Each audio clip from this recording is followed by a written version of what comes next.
Audiobooks for Everyone presents Metamorphosis by Franz Kafka. Chapter 1. One morning, when Gregor Samsa woke from troubled dreams, he found himself transformed in his bed into a horrible vermin. He lay on his armor-like back, and if he lifted his head a little he could see his brown belly, slightly domed and divided by arches into stiff sections. The bedding was hardly able to cover it and seemed ready to slide off any moment. His many legs, pitifully thin compared with the size of the rest of him, waved about helplessly as he looked. "What's happened to me?" he thought. It wasn't a dream.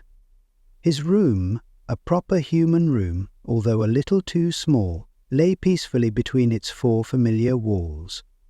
A collection of textile samples lay spread out on the table.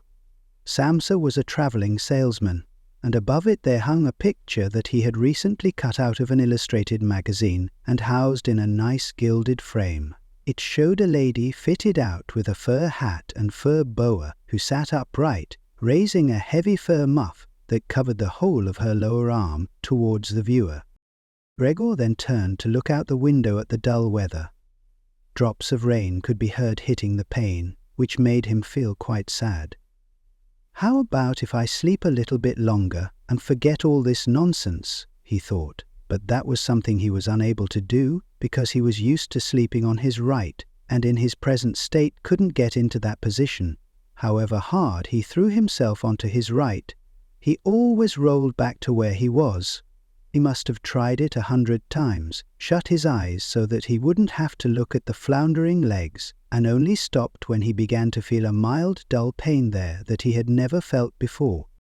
"Oh God," he thought, "what a strenuous career it is that I've chosen, traveling day in and day out. Doing business like this takes much more effort than doing your own business at home, and on top of that, there's the curse of traveling, worries about making train connections, bad and irregular food, contact with different people all the time so that you can never get to know anyone or become friendly with them.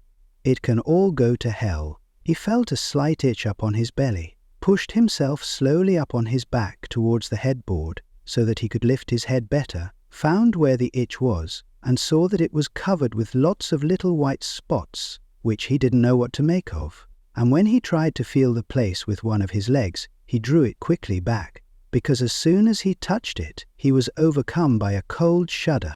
He slid back into his former position. Getting up early all the time, he thought. It makes you stupid. You've got to get enough sleep. Other traveling salesmen live a life of luxury. For instance, whenever I go back to the guest house during the morning to copy out the contract, these gentlemen are always still sitting there eating their breakfasts.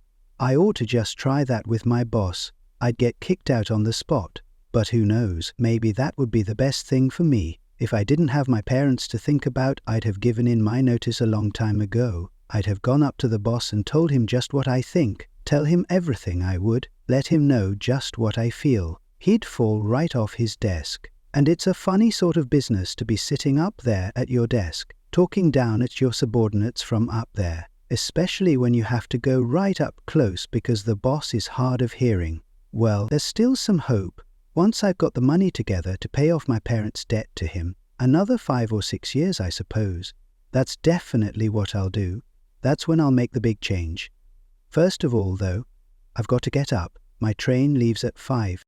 And he looked over at the alarm clock ticking on the chest of drawers. God in heaven, he thought. It was 6:30, and the hands were quietly moving forwards. It was even later than 7:30, more like 7:15. Had the alarm clock not rung? He could see from the bed that it had been set for 4 o'clock as it should have been. It certainly must have rung. Yes, but was it possible to quietly sleep through that furniture rattling noise? True, he had not slept peacefully, but probably all the more deeply because of that. What should he do now? The next train went at 7. If he were to catch that, he would have to rush like mad, and the collection of samples was still not packed, and he did not at all feel particularly fresh and lively. And even if he did catch the train, he would not avoid his boss's anger, as the office assistant would have been there to see the 5 o'clock train go. He would have put in his report about Gregor's not being there a long time ago. The office assistant was the boss's man, spineless, and with no understanding. What about if he reported sick?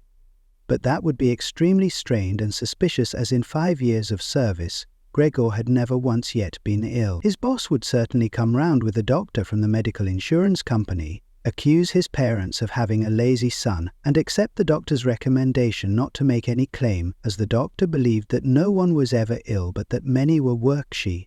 And what's more, would he have been entirely wrong in this case? Gregor did, in fact, apart from excessive sleepiness after sleeping for so long, feel completely well, and even felt much hungrier than usual. He was still hurriedly thinking all this through, unable to decide to get out of the bed, when the clock struck 7:15. There was a cautious knock at the door near his head. "Gregor," somebody called. It was his mother. "It's 7:15. Didn't you want to go somewhere?" That gentle voice.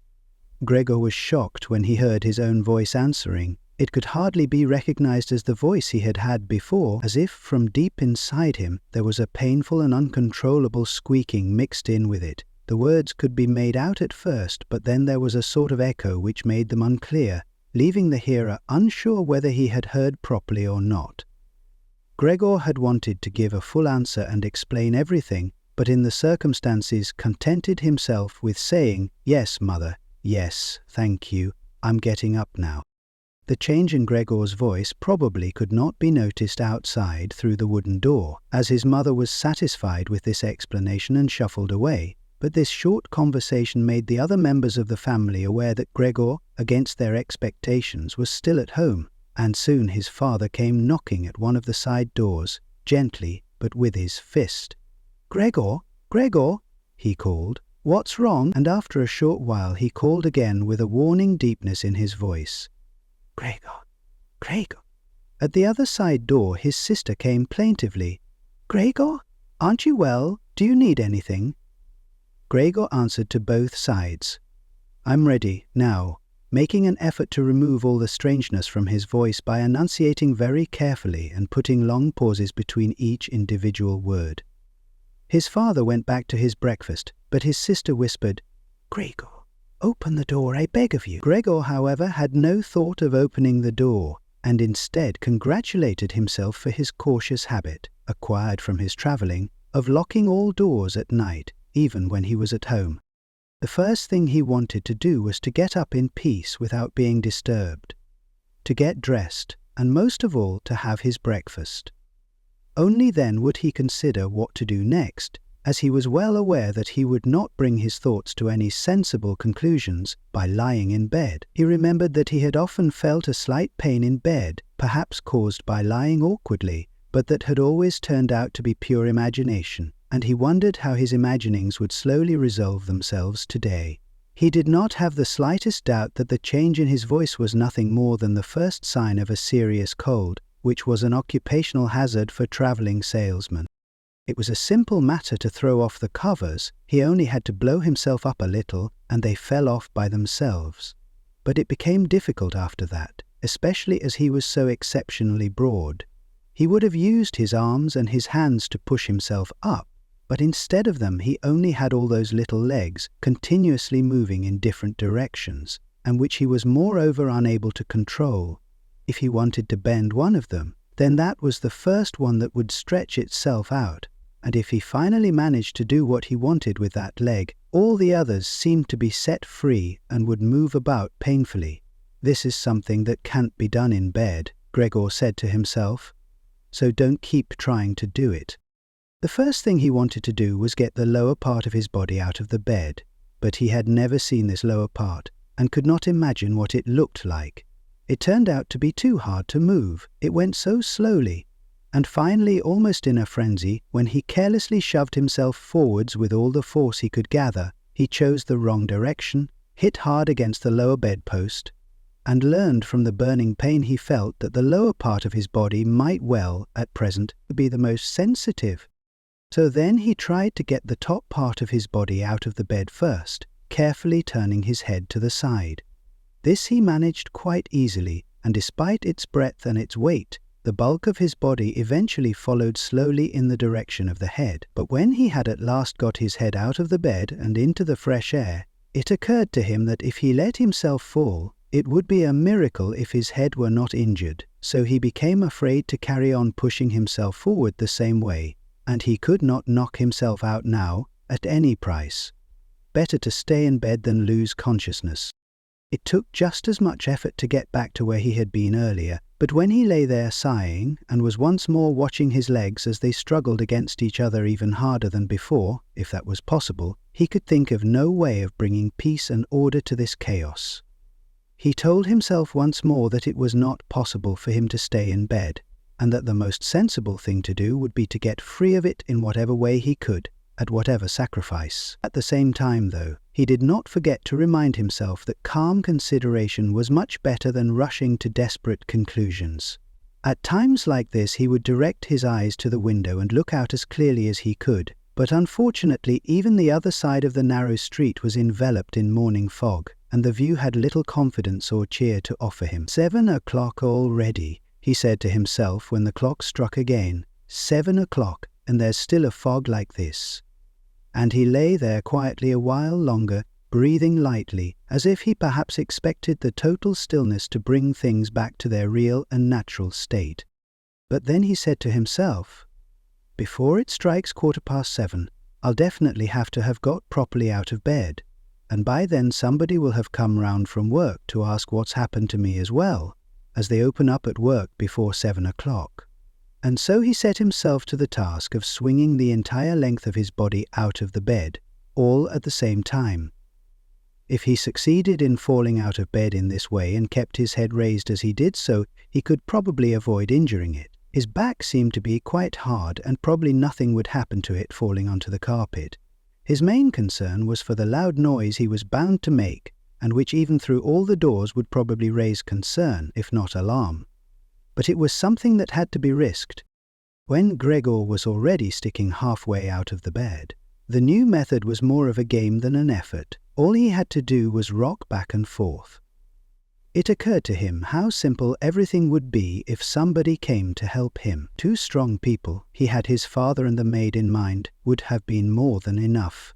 They would only have to push their arms under the dome of his back, peel him away from the bed, bend down with the load, and then be patient and careful as he swung over onto the floor, where hopefully the little legs would find a use. Should he really call for help, though? Even apart from the fact that all the doors were locked, despite all the difficulty he was in, he could not suppress a smile at this thought. After a while he had already moved so far across that it would have been hard for him to keep his balance if he rocked too hard. The time was now 7:10, and he would have to make a final decision very soon. Then there was a ring at the door of the flat. "That'll be someone from work," he said to himself, and froze very still, although his little legs only became all the more lively as they danced around. For a moment everything remained quiet. "They're not opening the door," Gregor said to himself, caught in some nonsensical hope. But then, of course, the maid's firm steps went to the door as ever, and opened it. Gregor only needed to hear the visitor's first words of greeting, and he knew who it was, the chief clerk himself. Why did Gregor have to be the only one condemned to work for a company where they immediately became highly suspicious at the slightest shortcoming? Were all employees, every one of them, louts? Was there not one of them who was faithful and devoted, who would go so mad with pangs of conscience that he couldn't get out of bed if he didn't spend at least a couple of hours in the morning on company business? Was it really not enough to let one of the trainees make inquiries, assuming inquiries were even necessary? Did the chief clerk have to come himself, and did they have to show the whole innocent family that this was so suspicious that only the chief clerk could be trusted to have the wisdom to investigate it? And more because these thoughts had made him upset than through any proper decision, he swung himself with all his force out of the bed. There was a loud thump, but it wasn't really a loud noise. His fall was softened a little by the carpet, and Gregor's back was also more elastic than he had thought, which made the sound muffled and not too noticeable. He had not held his head carefully enough, though, and hit it as he fell. Annoyed, and in pain, he turned it and rubbed it against the carpet. "Something's fallen down in there," said the chief clerk in the room on the left. Gregor tried to imagine whether something of the sort that had happened to him today could ever happen to the chief clerk too. You had to concede that it was possible. But as if in gruff reply to this question, the chief clerk's firm footsteps in his highly polished boots could now be heard in the adjoining room. From the room on his right, Gregor's sister whispered to him to let him know. "Gregor, the chief clerk is here." "Yes, I know," said Gregor to himself, but without daring to raise his voice loud enough for his sister to hear him. "Gregor," said his father now from the room to his left, "the chief clerk has come round and wants to know why you didn't leave on the early train. We don't know what to say to him, and anyway he wants to speak to you personally. So please open up this door. I'm sure he'll be good enough to forgive the untidiness of your room." Then the chief clerk called, "Good morning, Mr. Samsa." "He isn't well," said his mother to the chief clerk, while his father continued to speak through the door. "He isn't well, please believe me." Why else would Gregor have missed a train? The lad only ever thinks about the business. It nearly makes me cross the way he never goes out in the evenings. He's been in town for a week now, but stayed home every evening. He sits with us in the kitchen and just reads the paper or studies train tables. His idea of relaxation is working with his fretsaw. He's made a little frame, for instance. It only took him 2 or 3 evenings. You'll be amazed how nice it is. It's hanging up in his room. You'll see it as soon as Gregor opens the door. Anyway, I'm glad you're here. We wouldn't have been able to get Gregor to open the door by ourselves. He's so stubborn, and I'm sure he isn't well. He said this morning that he is, but he isn't. I'll be there in a moment," said Gregor slowly and thoughtfully, but without moving so that he would not miss any word of the conversation. "Well, I can't think of any other way of explaining it, Mrs. Samsa," said the chief clerk. "I hope it's nothing serious, but on the other hand, I must say that if we people in commerce ever become slightly unwell, then, fortunately or unfortunately as you like, we simply have to overcome it because of business considerations." "Can the chief clerk come in to see you now then?" asked his father impatiently, knocking at the door again. "No," said Gregor. In the room on his right there followed a painful silence. In the room on his left his sister began to cry. So why did his sister not go and join the others? She had probably only just got up and had not even begun to get dressed. And why was she crying? Was it because he had not got up and had not let the chief clerk in, because he was in danger of losing his job, and if that happened his boss would once more pursue their parents with the same demands as before? There was no need to worry about things like that yet. Gregor was still there and had not the slightest intention of abandoning his family. For the time being he just lay there on the carpet, and no one who knew the condition he was in would seriously have expected him to let the chief clerk in. It was only a minor discourtesy, and a suitable excuse could easily be found for it later on. It was not something for which Gregor could be sacked on the spot, and it seemed to Gregor much more sensible to leave him now in peace, instead of disturbing him with talking at him and crying. But the others didn't know what was happening. They were worried. That would excuse their behavior. The chief clerk now raised his voice.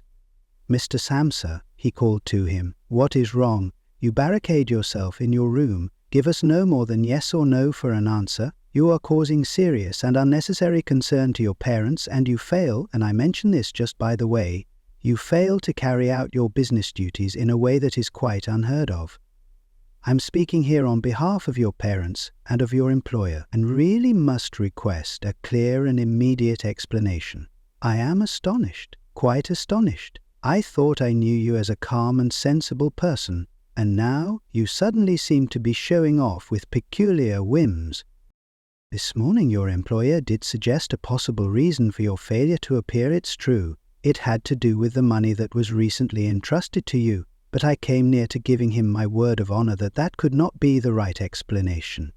But now that I see your incomprehensible stubbornness, I no longer feel any wish whatsoever to intercede on your behalf, and nor is your position all that secure. I had originally intended to say all this to you in private, but since you caused me to waste my time here for no good reason, I don't see why your parents should not also learn of it. Your turnover has been very unsatisfactory of late. I grant you that. It's not the time of year to do especially good business, we recognize that. But there simply is no time of year to do no business at all. Mr. Samsa, we cannot allow there to be. But, sir, called Gregor, beside himself and forgetting all else in the excitement. "I'll open up immediately, just a moment. I'm slightly unwell, an attack of dizziness. I haven't been able to get up. I'm still in bed now. I'm quite fresh again now, though. I'm just getting out of bed. Just a moment. Be patient, it's not quite as easy as I'd thought. I'm quite all right now, though. It's shocking what can suddenly happen to a person. I was quite all right last night. My parents know about it. Perhaps better than me. I had a small symptom of it last night already. They must have noticed it. I don't know why I didn't let you know at work. But you always think you can get over an illness without staying at home. Please, don't make my parents suffer. There's no basis for any of the accusations you're making. Nobody's ever said a word to me about any of these things. Maybe you haven't read the latest contracts I sent in. I'll set off with the 8 o'clock train as well. These few hours of rest have given me strength. You don't need to wait, sir. I'll be in the office soon after you, and please be so good as to tell that to the boss and recommend me to him." And while Gregor gushed out these words, hardly knowing what he was saying, he made his way over to the chest of drawers. This was easily done, probably because of the practice he had already had in bed, where he now tried to get himself upright. He really did want to open the door, really did want to let them see him, and to speak with the chief clerk. The others were being so insistent, and he was curious to learn what they would say when they caught sight of him. If they were shocked, then it would no longer be Gregor's responsibility and he could rest. If, however, they took everything calmly, he would still have no reason to be upset. And, if he hurried, he really could be at the station for 8 o'clock. The first few times he tried to climb up on the smooth chest of drawers, he just slid down again. But he finally gave himself one last swing and stood there upright. The lower part of his body was in serious pain, but he no longer gave any attention to it. Now he let himself fall against the back of a nearby chair and held tightly to the edges of it with his little legs. By now he had also calmed down and kept quiet so that he could listen to what the chief clerk was saying. "Did you understand a word of all that?" the chief clerk asked his parents. "Surely he's not trying to make fools of us." "Oh, God," called his mother, who was already in tears. "He could be seriously ill and we're making him suffer." "Greta, Greta," she then cried. "Mother," his sister called from the other side. They communicated across Gregor's room. "You will have to go for the doctor straight away. Gregor is ill. Quick, get the doctor." "Did you hear the way Gregor spoke just now? That was the voice of an animal," said the chief clerk, with a calmness that was in contrast with his mother's screams. "Anna, Anna," his father called into the kitchen through the entrance hall, clapping his hands. "Get a locksmith here, now!" And the two girls, their skirts swishing, immediately ran out through the hall, wrenching open the front door of the flat as they went. How had his sister managed to get dressed so quickly? There was no sound of the door banging shut again. They must have left it open. People often do in homes where something awful has happened. Gregor, in contrast, had become much calmer, so they couldn't understand his words anymore, although they seemed clear enough to him, clearer than before. Perhaps his ears had become used to the sound. They had realized, though, that there was something wrong with him and were ready to help. The first response to his situation had been confident and wise, and that made him feel better. He felt that he had been drawn back in among people, and from the doctor and the locksmith he expected great and surprising achievements, although he did not really distinguish one from the other. Whatever was said next would be crucial, so, in order to make his voice as clear as possible, he coughed a little, but taking care to do this not too loudly, as even this might well sound different from the way that a human coughs, and he was no longer sure he could judge this for himself. Meanwhile, it had become very quiet in the next room. Perhaps his parents were sat at the table whispering with the chief clerk, or perhaps they were all pressed against the door and listening. Gregor slowly pushed his way over to the door with the chair. Once there, he let go of it and threw himself onto the door, holding himself upright against it using the adhesive on the tips of his legs. He rested there a little while to recover from the effort involved, and then set himself to the task of turning the key in the lock with his mouth. He seemed, unfortunately, to have no proper teeth. How was he then to grasp the key? But the lack of teeth was of course made up for with a very strong jaw. Using the jaw, he really was able to start the key turning. ignoring the fact that he must have been causing some kind of damage, as a brown fluid came from his mouth, flowed over the key and dripped onto the floor. "Listen," said the chief clerk in the next room. "He's turning the key." Gregor was greatly encouraged by this, but they all should have been calling to him, his father and his mother too. "Well done, Gregor," they should have cried. "Keep at it. Keep hold of the lock." And with the idea that they were all excitedly following his efforts, he bit on the key with all his strength, paying no attention to the pain he was causing himself. As the key turned round, he turned around the lock with it, only holding himself upright with his mouth, and hung onto the key or pushed it down again with the whole weight of his body as needed. The clear sound of the lock as it snapped back was Gregor's sign that he could break his concentration, and as he regained his breath, he said to himself, "So, I didn't need the locksmith after all." Then he lay his head on the handle of the door to open it completely. Because he had to open the door in this way, it was already wide open before he could be seen. He had first to slowly turn himself around one of the double doors, and he had to do it very carefully if he did not want to fall flat on his back before entering the room. He was still occupied with this difficult movement, unable to pay attention to anything else, when he heard the chief clerk exclaim aloud, "Oh!" which sounded like the soughing of the wind. Now he also saw he was the nearest to the door, his hand pressed against his open mouth and slowly retreating, as if driven by a steady and invisible force. Gregor's mother, her hair still dishevelled from bed despite the chief clerk's being there, looked at his father. Then she unfolded her arms, took 2 steps forward towards Gregor, and sank down onto the floor into her skirts that spread themselves out around her as her head disappeared down onto her breast. His father looked hostile and clenched his fists as if wanting to knock Gregor back into his room. Then he looked uncertainly round the living room, covered his eyes with his hands, and wept so that his powerful chest shook. So Gregor did not go into the room, but leant against the inside of the other door, which was still held bolted in place. In this way only half of his body could be seen, along with his head above it, which he leant over to one side as he peered out at the others. Meanwhile the day had become much lighter. Part of the endless grey-black building on the other side of the street, which was a hospital, could be seen quite clearly with the austere and regular line of windows piercing its facade. The rain was still falling, now throwing down large individual droplets, which hit the ground one at a time. The washing up from breakfast lay on the table. There was so much of it, because for Gregor's father, breakfast was the most important meal of the day, and he would stretch it out for several hours as he sat reading a number of different newspapers. On the wall exactly opposite, there was a photograph of Gregor when he was a lieutenant in the army, his sword in his hand and a carefree smile on his face as he called forth respect for his uniform and bearing. The door to the entrance hall was open, and as the front door of the flat was also open, he could see onto the landing and the stairs where they began their way down below. "Now then," said Gregor, well aware that he was the only one to have kept calm, "I'll get dressed straight away now, pack up my samples and set off. Will you please just let me leave? You can see," he said to the chief clerk, "that I am not stubborn and I like to do my job. Being a commercial traveller is arduous, but without travelling I couldn't earn my living. So where are you going? Into the office? Yes? Will you report everything accurately? Then, it's quite possible for someone to be temporarily unable to work, but that's just the right time to remember what's been achieved in the past and consider that later on, once the difficulty has been removed, he will certainly work with all the more diligence and concentration.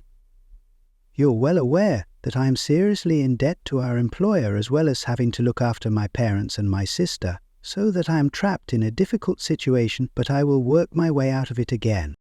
Please don't make things any harder for me than they are already, and don't take sides against me at the office. I know that nobody likes the travellers. They think we earn an enormous wage as well as having a soft time of it. That's just prejudice, but they have no particular reason to think better of it. But you, sir, you have a better overview than the rest of the staff. In fact, if I can say this in confidence, a better overview than the boss himself. It's very easy for a businessman like him to make mistakes about his employees and judge them more harshly than he should. And you're also well aware that we travellers spend almost the whole year away from the office, so that we can very easily fall victim to gossip and chance and groundless complaints, and it's almost impossible to defend yourself from that sort of thing. We don't usually even hear about them, or if at all, it's when we arrive back home exhausted from a trip, and that's when we feel the harmful effects of what's been going on without even knowing what caused them. Please, don't go away. At least first say something to show that you grant that I'm at least partly right. But the chief clerk had turned away as soon as Gregor had started to speak, and, with protruding lips, only stared back at him over his trembling shoulders as he left. He did not keep still for a moment while Gregor was speaking, but moved steadily towards the door without taking his eyes off him. He moved very gradually, as if there had been some secret prohibition on leaving the room. It was only when he had reached the entrance hall that he made a sudden movement, drew his foot from the living room and rushed forward in a panic. In the hall he stretched his right hand far out towards the stairway, as if out there was some supernatural force waiting to save him. Gregor realized that it was out of the question to let the chief clerk go away in this mood if his position in the firm was not to be put into extreme danger. That was something his parents did not understand very well. Over the years they had become convinced that this job would provide for Gregor for his entire life, and besides, they had so much to worry about at present that they had lost sight of any thought for the future. Gregor, though, did think about the future. The chief clerk had to be held back, calmed down, convinced and finally won over. The future of Gregor and his family depended on it. If only his sister were here. She was clever. She was already in tears while Gregor was still lying peacefully on his back, and the chief clerk was a lover of women. Surely she could persuade him. She would close the front door in the entrance hall and talk him out of his shocked state. But his sister was not there. Gregor would have to do the job himself, and without considering that he still was not familiar with how well he could move about in his present state, or that his speech still might not or probably would not be understood, he let go of the door, pushed himself through the opening, tried to reach the chief clerk on the landing who, ridiculously, was holding on to the banister with both hands, but Gregor fell immediately over and, with a little scream as he sought something to hold on to, landed on his numerous little legs. Hardly had that happened than for the first time that day he began to feel all right with his body. The little legs had the solid ground under them. To his pleasure they did exactly as he told them. They were even making the effort to carry him where he wanted to go, and he was soon believing that all his sorrows would soon be finally at an end. He held back the urge to move, but swayed from side to side as he crouched there on the floor. His mother was not far away in front of him, and seemed at first quite engrossed in herself, but then she suddenly jumped up, with her arms outstretched and her fingers spread, shouting, "Help!" The way she held her head suggested she wanted to see Gregor better, but the unthinking way she was hurrying backwards showed that she did not. She had forgotten that the table was behind her with all the breakfast things on it. When she reached the table, she sat quickly down on it without knowing what she was doing, without even seeming to notice that the coffee pot had been knocked over and a gush of coffee was pouring down onto the carpet. "Mother, mother," said Gregor gently, looking up at her. He had completely forgotten the chief clerk for the moment, but could not help himself snapping in the air with his jaws at the sight of the flow of coffee. That set his mother screaming anew. She fled from the table and into the arms of his father as he rushed towards her. Gregor, though, had no time to spare for his parents now. The chief clerk had already reached the stairs. With his chin on the banister, he looked back for the last time. Gregor made a run for him. He wanted to be sure of reaching him. The chief clerk must have expected something, as he leapt down several steps at once and disappeared, his shouts resounding all around the staircase. The flight of the chief clerk seemed, unfortunately, to put Gregor's father into a panic as well. Until then he had been relatively self-controlled, but now, instead of running after the chief clerk himself, or at least not impeding Gregor as he ran after him, Gregor's father seized the chief clerk's stick in his right hand. The chief clerk had left it behind on a chair, along with his hat and overcoat, picked up a large newspaper from the table with his left, and used them to drive Gregor back into his room, stamping his foot at him as he went. Gregor's appeals to his father were of no help. His appeals were simply not understood. However much he humbly turned his head, his father merely stamped his foot all the harder. Across the room, despite the chilly weather, Gregor's mother had pulled open a window, leant far out of it, and pressed her hands to her face. A strong draught of air flew in from the street towards the stairway. The curtains flew up, the newspapers on the table fluttered, and some of them were blown onto the floor. Nothing would stop Gregor's father as he drove him back, making hissing noises at him, like a wild man. Gregor had never had any practice in moving backwards and was only able to go very slowly. If Gregor had only been allowed to turn round, he would have been back in his room straight away, but he was afraid that if he took the time to do that, his father would become impatient, and there was the threat of a lethal blow to his back or head from the stick in his father's hand any moment. Eventually, though, Gregor realized that he had no choice, as he saw to his disgust that he was quite incapable of going backwards in a straight line. So he began as quickly as possible, and with frequent anxious glances at his father, to turn himself round. It went very slowly, but perhaps his father was able to see his good intentions as he did nothing to hinder him. In fact, now and then he used the tip of his stick to give directions from a distance as to which way to turn. If only his father would stop that unbearable hissing. It was making Gregor quite confused. When he had nearly finished turning round, still listening to that hissing, he made a mistake and turned himself back a little the way he had just come. He was pleased when he finally had his head in front of the doorway, but then saw that it was too narrow and his body was too broad to get through it without further difficulty. In his present mood, it obviously did not occur to his father to open the other of the double doors so that Gregor would have enough space to get through. He was merely fixed on the idea that Gregor should be got back into his room as quickly as possible. Nor would he ever have allowed Gregor the time to get himself upright as preparation for getting through the doorway. What he did, making more noise than ever, was to drive Gregor forwards all the harder as if there had been nothing in the way. It sounded to Gregor as if there was now more than one father behind him.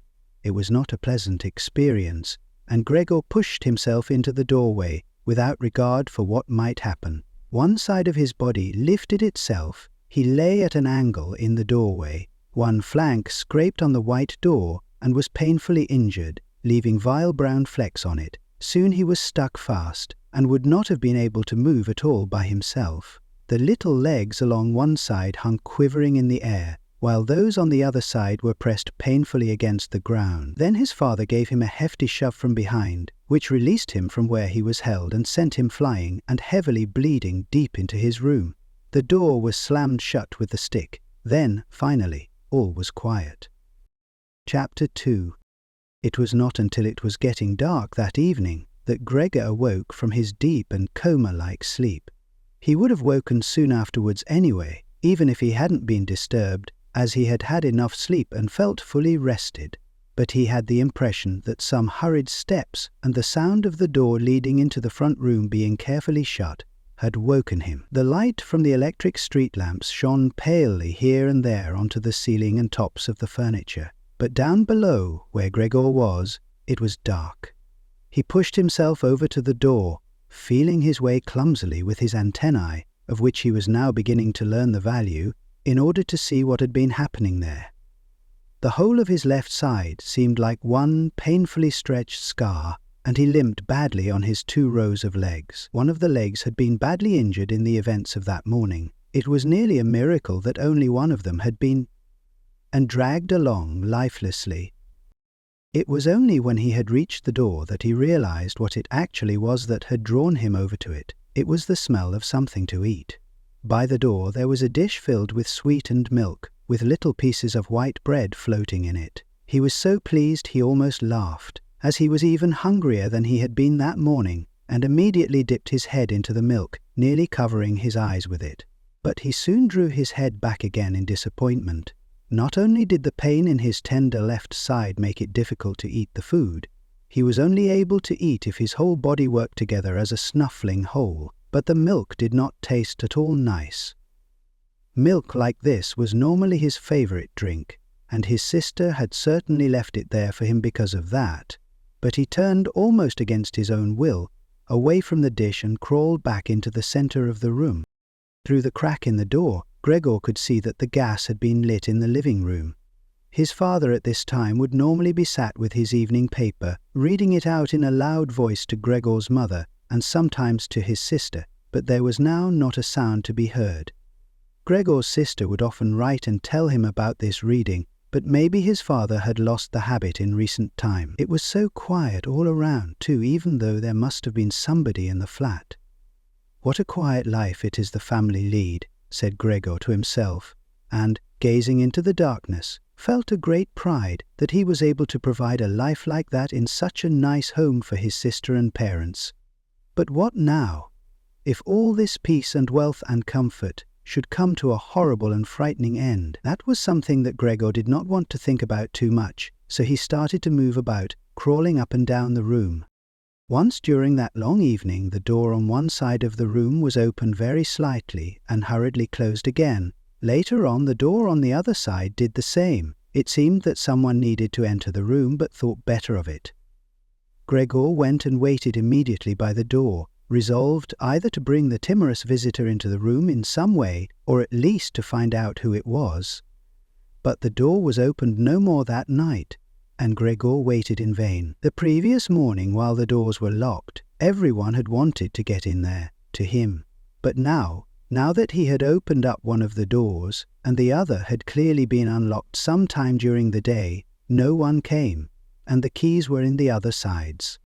It was not until late at night that the gaslight in the living room was put out, and now it was easy to see that his parents and sister had stayed awake all that time, as they all could be distinctly heard as they went away together on tiptoe. It was clear that no one would come into Gregor's room any more until morning. That gave him plenty of time to think undisturbed about how he would have to rearrange his life. For some reason, the tall, empty room where he was forced to remain made him feel uneasy as he lay there flat on the floor, even though he had been living in it for 5 years. Hardly aware of what he was doing, other than a slight feeling of shame, he hurried under the couch. It pressed down on his back a little, and he was no longer able to lift his head, but he nonetheless felt immediately at ease, and his only regret was that his body was too broad to get it all underneath. He spent the whole night there. Some of the time he passed in a light sleep, although he frequently woke from it in alarm because of his hunger, and some of the time was spent in worries and vague hopes, which however always led to the same conclusion. For the time being, he must remain calm, he must show patience and the greatest consideration, so that his family could bear the unpleasantness that he, in his present condition, was forced to impose on them. Gregor soon had the opportunity to test the strength of his decisions, as early the next morning, almost before the night had ended, his sister, nearly fully dressed, opened the door from the front room and looked anxiously in. She did not see him straight away, but when she did notice him under the couch, he had to be somewhere for God's sake. He couldn't have flown away. She was so shocked that she lost control of herself and slammed the door shut again from outside. But she seemed to regret her behavior as she opened the door again straight away and came in on tiptoe, as if entering the room of someone seriously ill or even of a stranger. Gregor had pushed his head forward, right to the edge of the couch, and watched her. Would she notice that he had left the milk as it was, realize that it was not from any lack of hunger, and bring him in some other food that was more suitable? If she didn't do it herself, he would rather go hungry than draw her attention to it, although he did feel a terrible urge to rush forward from under the couch, throw himself at her sister's feet, and beg her for something good to eat. However, his sister noticed the full dish immediately and looked at it, and the few drops of milk splashed around it with some surprise. She immediately picked it up, using a rag, not her bare hands, and carried it out. Gregor was extremely curious as to what she would bring in its place, imagining the wildest possibilities, but he never could have guessed what his sister, in her goodness, actually did bring. In order to test his taste, she brought him a whole selection of things, all spread out on an old newspaper. There were old, half-rotten vegetables, bones from the evening meal, covered in white sauce that had gone hard, a few raisins and almonds, some cheese that Gregor had declared inedible 2 days before, a dry roll, and some bread spread with butter and salt. As well as all that, she had poured some water into the dish, which had probably been permanently set aside for Gregor's use, and placed it beside them. Then, out of consideration for Gregor's feelings, as she knew that he would not eat in front of her, she hurried out again and even turned the key in the lock so that Gregor would know he could make things as comfortable for himself as he liked. Gregor's little legs whirred. At last he could eat. What's more, his injuries must already have completely healed, as he found no difficulty in moving. This amazed him, as more than a month earlier he had cut his finger slightly with a knife. He thought of how his finger had still hurt the day before yesterday. "Am I less sensitive than I used to be then?" he thought, and was already sucking greedily at the cheese, which had immediately, almost compellingly attracted him, much more than the other foods on the newspaper. Quickly, one after another, his eyes watering with pleasure, he consumed the cheese, the vegetables, and the sauce. The fresh foods, on the other hand, he didn't like at all, and even dragged the things he did want to eat a little way away from them, because he couldn't stand the smell. Long after he had finished eating, and lay lethargic in the same place, his sister slowly turned the key in the lock as a sign to him that he should withdraw. He was immediately startled, although he had been half asleep, and he hurried back under the couch. But he needed great self-control to stay there even for the short time that his sister was in the room, as eating so much food had rounded out his body a little, and he could hardly breathe in that narrow space. Half suffocating, he watched with bulging eyes as his sister unselfconsciously took a broom and swept up the leftovers, mixing them in with the food he had not even touched at all, as if it could not be used any more. She quickly dropped it all into a bin, closed it with its wooden lid, and carried everything out. She had hardly turned her back before Gregor came out again from under the couch and stretched himself.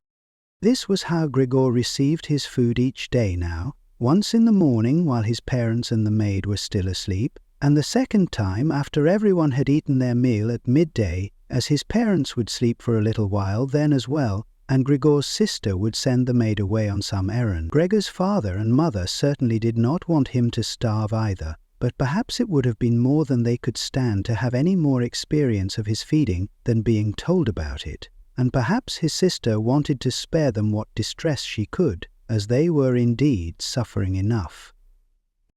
It was impossible for Gregor to find out what they had told the doctor and the locksmith that first morning to get them out of the flat. As nobody could understand him, nobody, not even his sister, thought that he could understand them, so he had to be content to hear his sister's sighs and appeals to the saints as she moved about his room. It was only later, when she had become a little more used to everything. There was, of course, no question of her ever becoming fully used to the situation, that Gregor would sometimes catch a friendly comment, or at least a comment that could be construed as friendly. "He's enjoyed his dinner today," she might say when he had diligently cleared away all the food left for him, or, if he left most of it, which slowly became more and more frequent, she would often say sadly, "Now everything's just been left there again." Although Gregor wasn't able to hear any news directly, he did listen to much of what was said in the next rooms, and whenever he heard anyone speaking he would scurry straight to the appropriate door and press his whole body against it. There was seldom any conversation, especially at first, that was not about him in some way, even if only in secret. For 2 whole days all the talk at every mealtime was about what they should do now, but even between meals they spoke about the same subject, as there were always at least 2 members of the family at home. Nobody wanted to be at home by themselves, and it was out of the question to leave the flat entirely empty.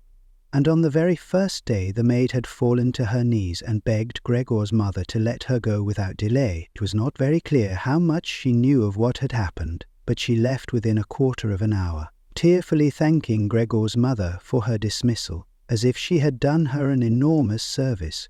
She even swore emphatically not to tell anyone the slightest about what had happened, even though no one had asked that of her. Now, Gregor's sister also had to help his mother with the cooking, although that was not so much bother as no one ate very much. Gregor often heard how one of them would unsuccessfully urge another to eat and receive no more answer than "No thanks, I've had enough," or something similar. No one drank very much either. His sister would sometimes ask his father whether he would like a beer, hoping for the chance to go and fetch it herself. When his father then said nothing, she would add, so that he would not feel selfish, that she could send the housekeeper for it. But then his father would close the matter with a big loud "No!" and no more would be said. Even before the first day had come to an end, his father had explained to Gregor's mother and sister what their finances and prospects were. Now and then he stood up from the table and took some receipt or document from the little cash box he had saved from his business when it had collapsed 5 years earlier. Gregor heard how he opened the complicated lock and then closed it again after he had taken the item he wanted. What he heard his father say was some of the first good news that Gregor heard since he had first been incarcerated in his room. He had thought that nothing at all remained from his father's business. At least he had never told him anything different, and Gregor had never asked him about it anyway. Their business misfortune had reduced the family to a state of total despair, and Gregor's only concern at that time had been to arrange things so that they could all forget about it as quickly as possible. So then he started working especially hard, with a fiery vigor that raised him from a junior salesman to a traveling representative almost overnight, bringing with it the chance to earn money in quite different ways. Gregor converted his success at work straight into cash that he could lay on the table at home for the benefit of his astonished and delighted family. They had been good times, and they had never come again, at least not with the same splendor, even though Gregor had later earned so much that he was in a position to bear the costs of the whole family, and did bear them. They had even got used to it, both Gregor and the family. They took the money with gratitude, and he was glad to provide it, although there was no longer much warm affection given in return. Gregor only remained close to his sister now. Unlike him, she was very fond of music and a gifted and expressive violinist. It was his secret plan to send her to the conservatory next year, even though it would cause great expense that would have to be made up for in some other way. During Gregor's short periods in town, conversation with his sister would often turn to the conservatory, but it was only ever mentioned as a lovely dream that could never be realized. Their parents did not like to hear this innocent talk, but Gregor thought about it quite hard and decided he would let them know what he planned, with a grand announcement of it on Christmas Day. That was the sort of totally pointless thing that went through his mind in his present state, pressed upright against the door and listening. There were times when he simply became too tired to continue listening, when his head would fall wearily against the door and he would pull it up again with a start, as even the slightest noise he caused would be heard next door, and they would all go silent. "What's that he's doing now?" his father would say after a while, clearly having gone over to the door, and only then would the interrupted conversation slowly be taken up again.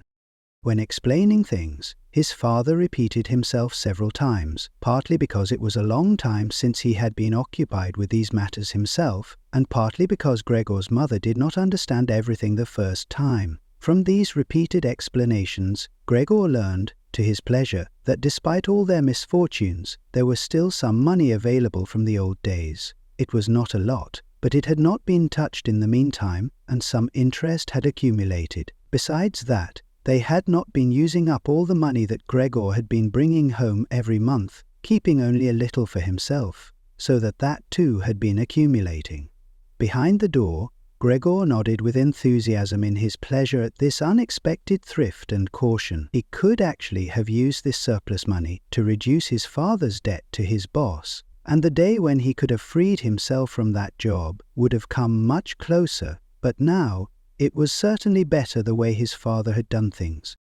This money, however, was certainly not enough to enable the family to live off the interest. It was enough to maintain them for perhaps 1 or 2 years. No more. That's to say, it was money that should not really be touched, but set aside for emergencies. Money to live on had to be earned. His father was healthy but old and lacking in self-confidence. During the 5 years that he had not been working, the first holiday in a life that had been full of strain and no success, he had put on a lot of weight and become very slow and clumsy.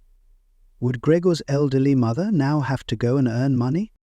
She suffered from asthma, and it was a strain for her just to move about the home. Every other day would be spent struggling for breath on the sofa, by the open window.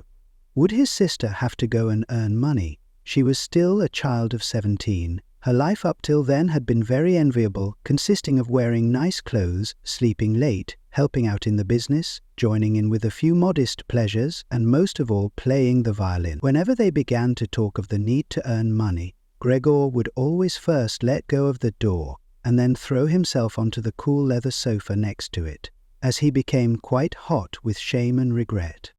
He would often lie there the whole night through, not sleeping a wink but scratching at the leather for hours on end. Or he might go to all the effort of pushing a chair to the window, climbing up onto the sill and, propped up in the chair, leaning on the window to stare out of it. He had used to feel a great sense of freedom from doing this, but doing it now was obviously something more remembered than experienced, as what he actually saw in this way was becoming less distinct every day, even things that were quite near. He had used to curse the ever-present view of the hospital across the street, but now he could not see it at all, and if he had not known that he lived in Charlottenstrasse, which was a quiet street despite being in the middle of the city, he could have thought that he was looking out the window at a barren waste where the grey sky and the grey earth mingled inseparably. His observant sister only needed to notice the chair twice before she would always push it back to its exact position by the window after she had tidied up the room, and even left the inner pane of the window open from then on. If Gregor had only been able to speak to his sister and thank her for all that she had to do for him, it would have been easier for him to bear it, but as it was, it caused him pain. His sister, naturally, tried as far as possible to pretend there was nothing burdensome about it, and the longer it went on, of course, the better she was able to do so. But as time went by, Gregor was also able to see through it all so much better. It had even become very unpleasant for him now, whenever she entered the room. No sooner had she come in than she would quickly close the door as a precaution, so that no one would have to suffer the view into Gregor's room. Then she would go straight to the window and pull it hurriedly open almost as if she were suffocating. Even if it was cold, she would stay at the window breathing deeply for a little while. She would alarm Gregor twice a day with this running about and noise-making. He would stay under the couch shivering the whole while, knowing full well that she would certainly have liked to spare him this ordeal, but it was impossible for her to be in the same room with him, with the windows closed. One day, about a month after Gregor's transformation, when his sister no longer had any particular reason to be shocked at his appearance, she came into the room a little earlier than usual and found him still staring out the window, motionless, and just where he would be most horrible. In itself, his sister's not coming into the room would have been no surprise for Gregor, as it would have been difficult for her to immediately open the window while he was still there. But not only did she not come in, she went straight back and closed the door behind her. A stranger would have thought he had threatened her and tried to bite her. Gregor went straight to hide himself under the couch, of course, but he had to wait until midday before his sister came back, and she seemed much more uneasy than usual. It made him realize that she still found his appearance unbearable, and would continue to do so. She probably even had to overcome the urge to flee when she saw the little bit of him that protruded from under the couch. One day, in order to spare her even this sight, he spent 4 hours carrying the bedsheet over to the couch on his back, and arranged it so that he was completely covered and his sister would not be able to see him even if she bent down. If she did not think this sheet was necessary, then all she had to do was take it off again, as it was clear enough that it was no pleasure for Gregor to cut himself off so completely. She left the sheet where it was. Gregor even thought he glimpsed a look of gratitude one time when he carefully looked out from under the sheet to see how his sister liked the new arrangement. For the first 14 days, Gregor's parents could not bring themselves to come into the room to see him. He would often hear them say how they appreciated all the new work his sister was doing, even though before they had seen her as a girl who was somewhat useless and frequently been annoyed with her. But now the two of them, father and mother, would often both wait outside the door of Gregor's room while his sister tidied up in there. and as soon as she went out again she would have to tell them exactly how everything looked, what Gregor had eaten, how he had behaved this time, and whether perhaps any slight improvement could be seen. His mother also wanted to go in and visit Gregor relatively soon, but his father and sister at first persuaded her against it. Gregor listened very closely to all this and approved fully. Later, though, she had to be held back by force, which made her call out, "Let me go and see Gregor. He is my unfortunate son. Can't you understand? I have to see him." And Gregor would think to himself that maybe it would be better if his mother came in, not every day of course, but one day a week perhaps. She could understand everything much better than his sister, who, for all her courage, was still just a child after all, and really might not have had an adult's appreciation of the burdensome job she had taken on. Gregor's wish to see his mother was soon realized. Out of consideration for his parents, Gregor wanted to avoid being seen at the window during the day. The few square meters of the floor did not give him much room to crawl about. It was hard to just lie quietly through the night. His food soon stopped giving him any pleasure at all, and so, to entertain himself, he got into the habit of crawling up and down the walls and ceiling. He was especially fond of hanging from the ceiling. It was quite different from lying on the floor. He could breathe more freely. His body had a light swing to it. And up there, relaxed and almost happy, it might happen that he would surprise even himself by letting go of the ceiling and landing on the floor with a crash.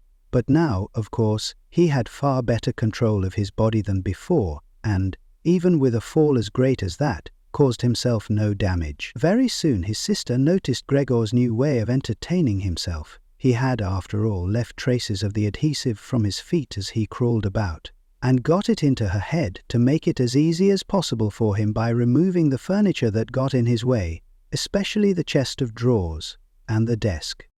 Now this was not something that she would be able to do by herself. She did not dare to ask for help from her father.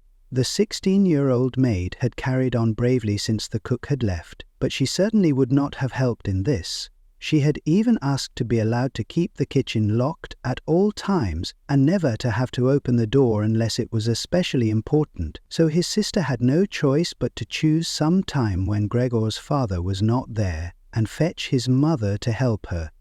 As she approached the room, Gregor could hear his mother express her joy, but once at the door she went silent. First, of course, his sister came in and looked round to see that everything in the room was all right, and only then did she let her mother enter. Gregor had hurriedly pulled the sheet down lower over the couch and put more folds into it, so that everything really looked as if it had just been thrown down by chance. Gregor also refrained this time from spying out from under the sheet. He gave up the chance to see his mother until later, and was simply glad that she had come.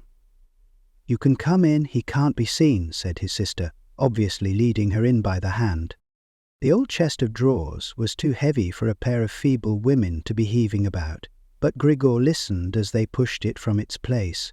His sister always taking on the heaviest part of the work for herself and ignoring her mother's warnings that she would strain herself. This lasted a very long time. After labouring at it for 15 minutes or more, his mother said it would be better to leave the chest where it was. For one thing, it was too heavy for them to get the job finished before Gregor's father got home, and leaving it in the middle of the room, it would be in his way even more. And for another thing, it wasn't even sure that taking the furniture away would really be any help to him. She thought just the opposite. The sight of the bare walls saddened her right to her heart. And why wouldn't Gregor feel the same way about it? He'd been used to this furniture in his room for a long time, and it would make him feel abandoned to be in an empty room like that. Then, quietly, almost whispering, as if wanting Gregor, whose whereabouts she did not know, to hear not even the tone of her voice, as she was convinced that he did not understand her words, she added, "And by taking the furniture away, won't it seem like we're showing that we've given up all hope of improvement and we're abandoning him to cope for himself? I think it'd be best to leave the room exactly the way it was before, so that when Gregor comes back to us again, he'll find everything unchanged, and he'll be able to forget the time in between all the easier." Hearing these words from his mother made Gregor realize that the lack of any direct human communication along with the monotonous life led by the family during these 2 months, must have made him confused. He could think of no other way of explaining to himself why he had seriously wanted his room emptied out. Had he really wanted to transform his room into a cave, a warm room fitted out with the nice furniture he had inherited, that would have let him crawl around unimpeded in any direction, but it would also have let him quickly forget his past when he had still been human. He had come very close to forgetting, and it had only been the voice of his mother, unheard for so long, that had shaken him out of it. Nothing should be removed, everything had to stay. He could not do without the good influence the furniture had on his condition, and if the furniture made it difficult for him to crawl about mindlessly, that was not a loss, but a great advantage. His sister unfortunately did not agree. She had become used to the idea, not without reason, that she was Gregor's spokesman to his parents about the things that concerned him.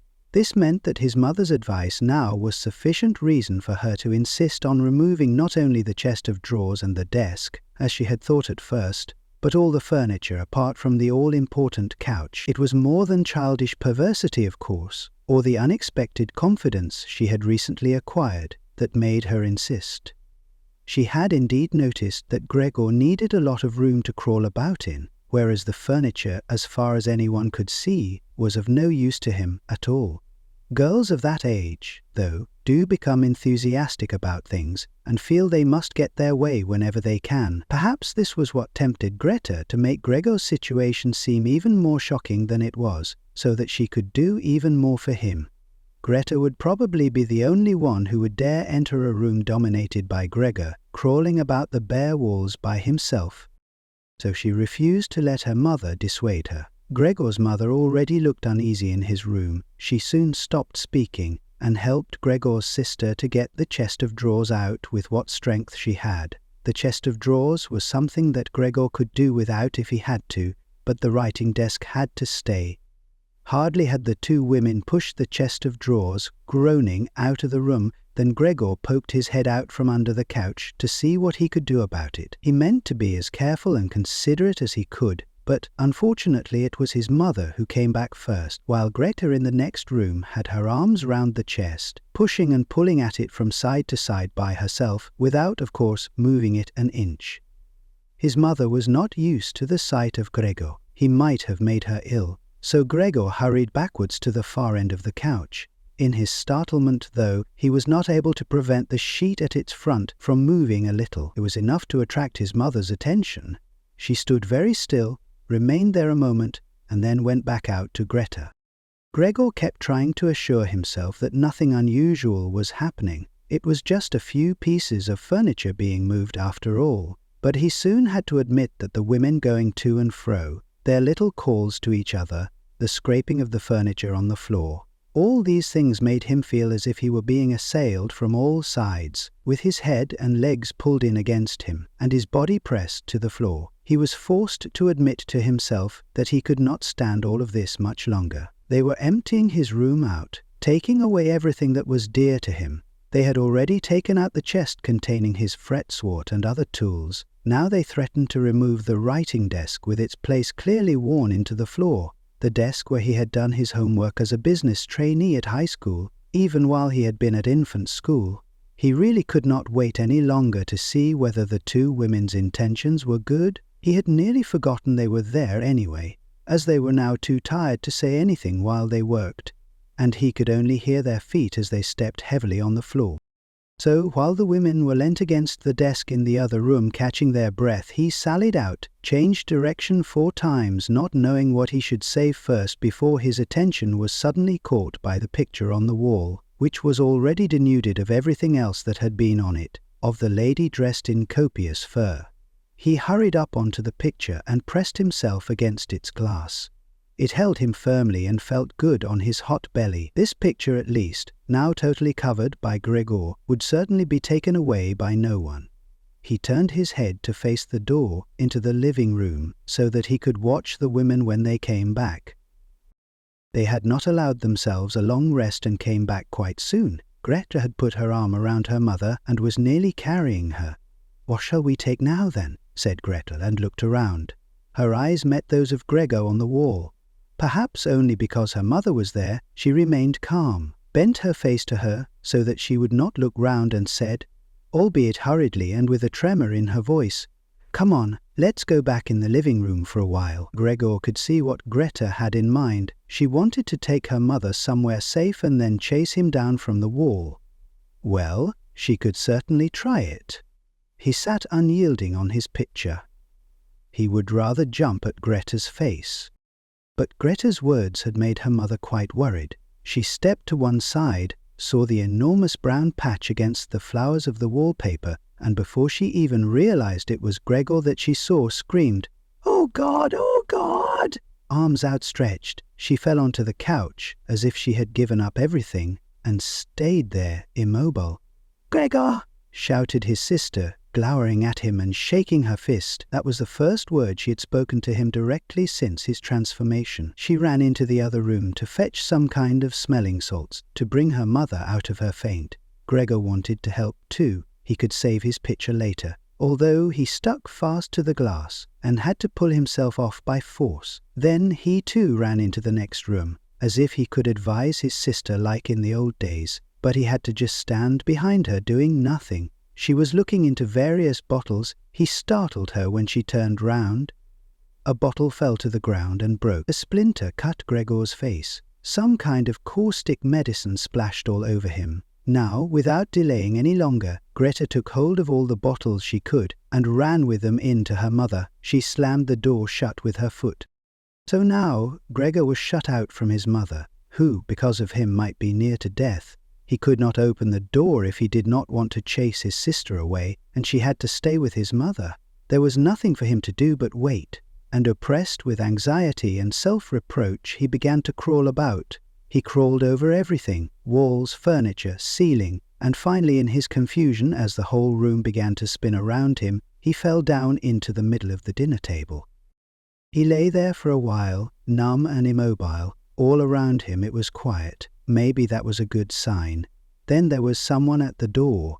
The maid, of course, had locked herself in her kitchen so that Greta would have to go and answer it.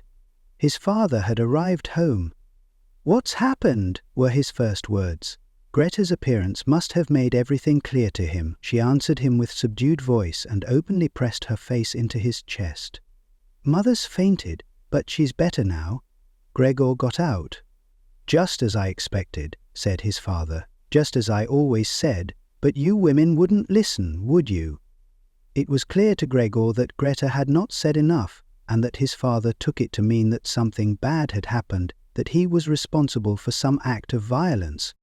That meant Gregor would now have to try to calm his father, as he did not have the time to explain things to him, even if that had been possible. So he fled to the door of his room and pressed himself against it so that his father, when he came in from the hall, could see straight away that Gregor had the best intentions and would go back into his room without delay, that it would not be necessary to drive him back, but that they had only to open the door and he would disappear. His father, though, was not in the mood to notice subtleties like that. "Ah!" he shouted as he came in, sounding as if he were both angry and glad at the same time. Gregor drew his head back from the door and lifted it towards his father. He really had not imagined his father the way he stood there now. Of late, with his new habit of crawling about, he had neglected to pay attention to what was going on the rest of the flat, the way he had done before. He really ought to have expected things to have changed, but still, was that really his father?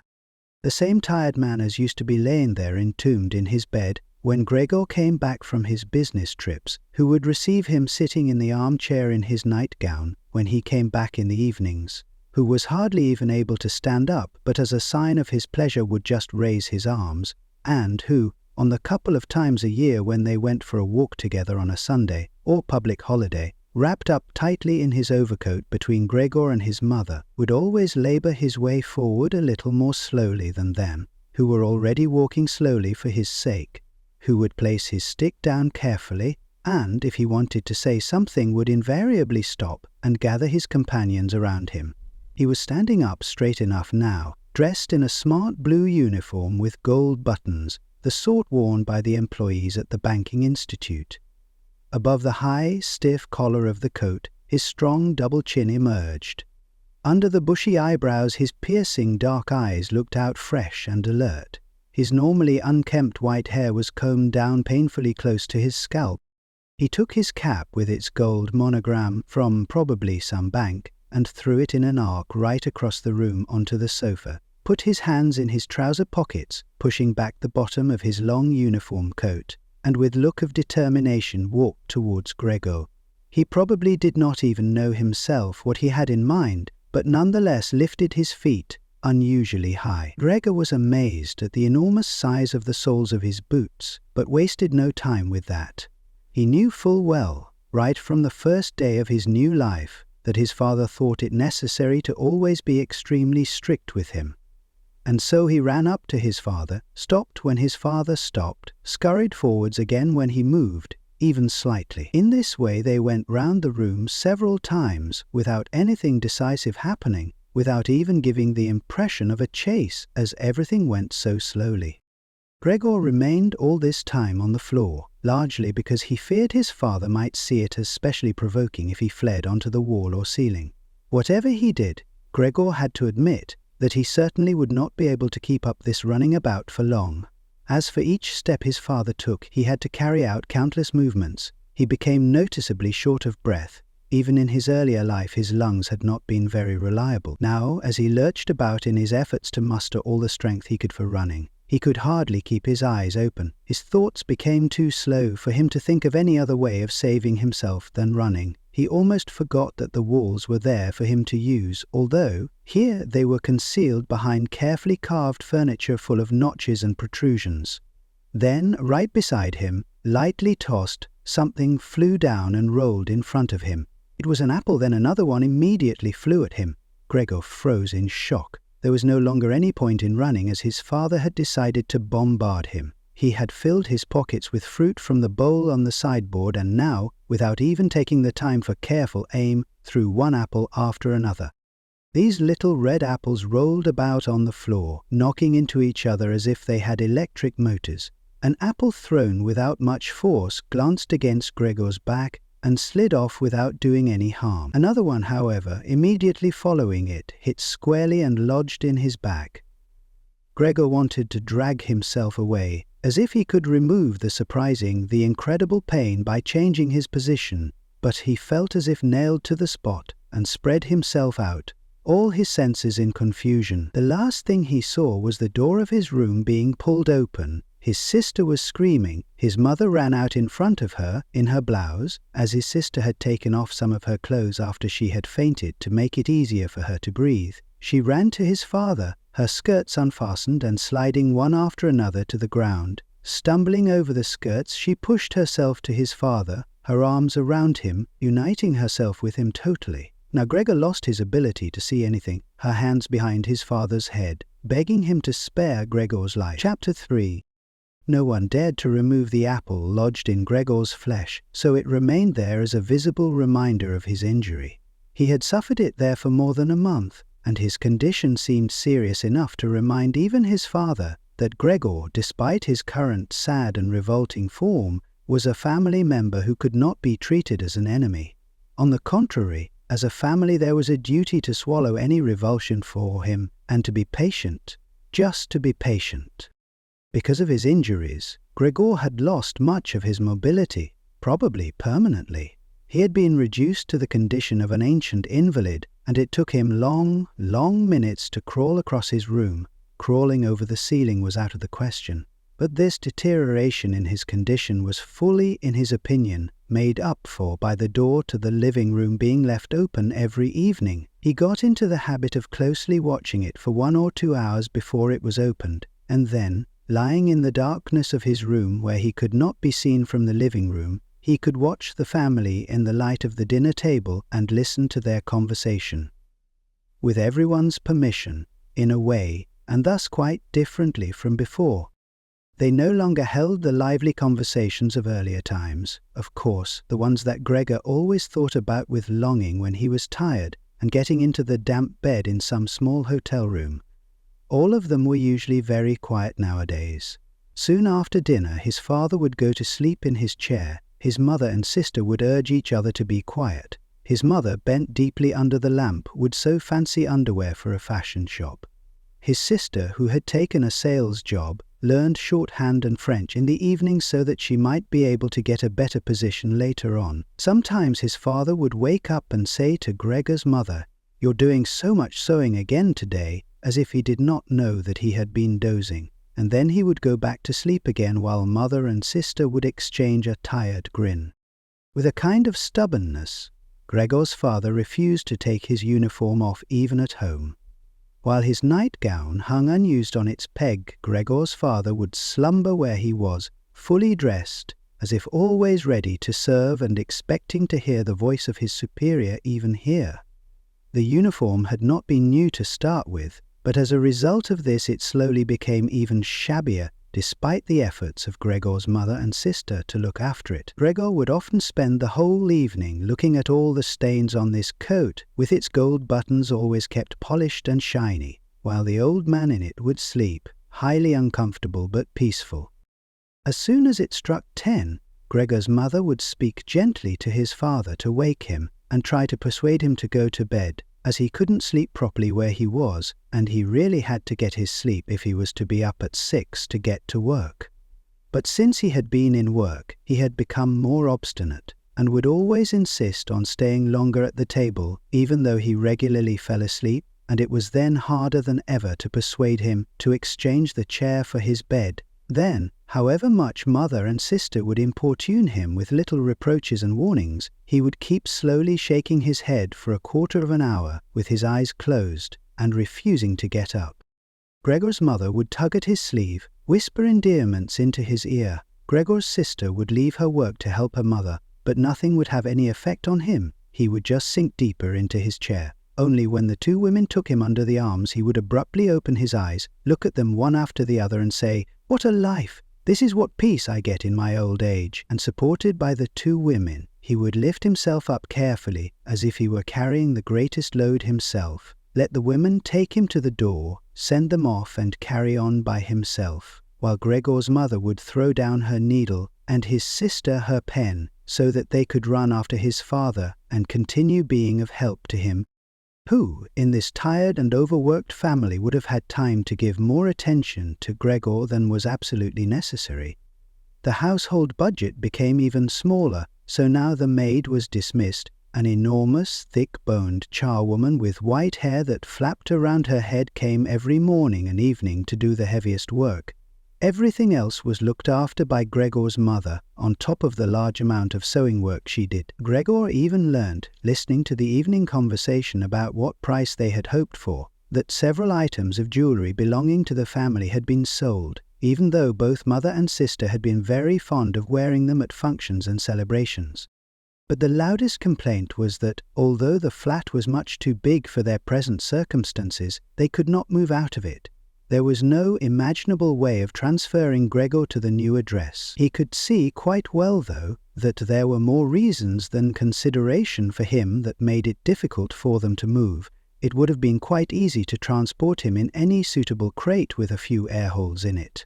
The main thing holding the family back from their decision to move was much more to do with their total despair and the thought that they had been struck with a misfortune unlike anything experienced by anyone else they knew or were related to. They carried out absolutely everything that the world expects from poor people. Gregor's father brought bank employees their breakfast. His mother sacrificed herself by washing clothes for strangers. His sister ran back and forth behind her desk at the behest of the customers. But they just did not have the strength to do any more, and the injury in Gregor's back began to hurt as much as when it was new. After they had come back from taking his father to bed, Gregor's mother and sister would now leave their work where it was and sit close together, cheek to cheek. His mother would point to Gregor's room and say, "Close that door, Gret." And then, when he was in the dark again, they would sit in the next room, and their tears would mingle, or they would simply sit there, staring dry-eyed at the table.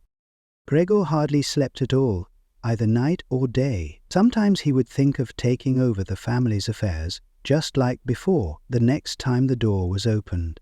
He had long forgotten about his boss and the chief clerk, but they would appear again in his thoughts, the salesman and the apprentices, that stupid tea boy, 2 or 3 friends from other businesses, one of the chambermaids from a provincial hotel, a tender memory that appeared and disappeared again, a cashier from a hat shop for whom his attention had been serious but too slow. All of them appeared to him mixed together with strangers and others he had forgotten, but instead of helping him and his family, they were all of them inaccessible, and he was glad when they disappeared.